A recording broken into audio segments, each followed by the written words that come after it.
How to upload a video to WhatsApp status.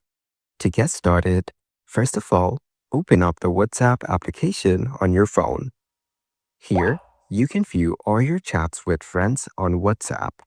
Now, go to the bottom left corner and tap on Updates.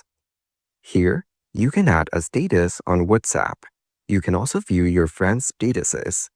You can explore the different channels on WhatsApp and their messages. Now tap on Add Status. Here, you can select photos and videos from your camera roll to add to your status. You can also take photos and videos by tapping on the camera icon. Choose a video from your camera roll and open it. Now, you can edit the length of the video if you want and add a caption as well. You can also mention people in your status. After you're done, tap on the Send button below. Tap on Send again to confirm. This status update will be sent to your contacts and will disappear after 24 hours. Wait for it to update. You have now successfully put up a status on WhatsApp.